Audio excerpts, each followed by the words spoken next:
What do you get when you take the charming 16-bit top-down look of A Link to the Past and add in the core gameplay elements of Shadow of the Colossus? Titan Souls. Titan Souls doesn't have a narrative, nor does it tell you anything about its beautiful world, and it certainly doesn't hold your hand and tell you where to go or what to do, but it never really bothered me too much. In a way, it felt refreshing, and it reminded me of the games of yesteryear that I grew up with. With that said, the world does feel empty, like it's missing something, especially with the gorgeous soundtrack that accompanies it, which really put me in the mood for an adventure, only to find there wasn't really much to explore. There are a few secrets here and there, but they don't tend to be anything other than a linear path that guides you to your next destination. There are no enemies in the overworld, nor are there any cities or NPCs to talk to. The main goal of Titan Souls is to eliminate the 24 or so bosses that riddle the land, and that's where the real meat of the game lies.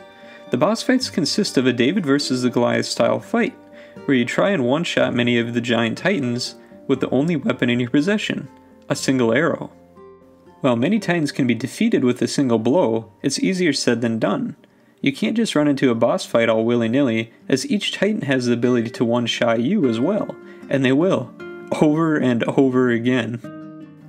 Every titan has a weakness, and many times it is very apparent what the weakness is at the start of the battle, but the challenge is often figuring out when the right opportunity is to strike. If you miss your opponent, you can always retrieve your arrow by picking it back up. But one of the game's biggest mechanics is being able to call your arrow back to you. When your arrow is not in your possession, you can hold down the attack button while standing in place, and your arrow will slowly gravitate back towards you. While this may leave you vulnerable, it also becomes a strategy for taking down several titans, as many of them constantly hide their weak spot behind them, or even on their rump, forcing you to strike from behind. The most memorable boss fights in the game are the ones that involve solving a puzzle in order to take down your opponent. One of the first titans you will encounter is a giant brain that is completely frozen in a cube of ice. Talk about a brain freeze. In order to defeat him, you have to lure the titan onto a pressure plate that activates a torch, and then shoot an arrow through the torch, striking the titan, which then melts the ice around him and exposes his weak spot. It's the innovative boss battles like this that make Titan Souls so addicting and keep you coming back for more. Even when I found myself struggling to take down a particular titan, I came back to face him time and time again without getting angry, because the titan fights are so engaging, and successfully taking one down just feels so satisfying. One endeavor that set me back was the different art styles of the titans. While most of them were pixelated and set in a 2D environment, there were also a few titans that had a 3D art style that blended well with the game, but also hindered my experience. The 3D titans all have a depth and verticality to them that is hard to judge. For instance, there is a snake-like titan who swims underwater, and then pops up and dive bombs you. When it pops out of the water, you are supposed to shoot the end of his tail.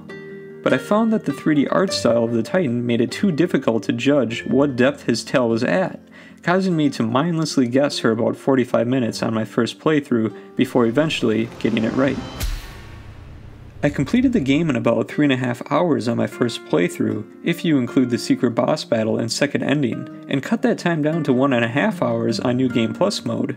The game is short enough to beat in a single sitting, and even challenges you to beat it in less than 20 minutes, which will net you a cool trophy, but seems like a cruel joke.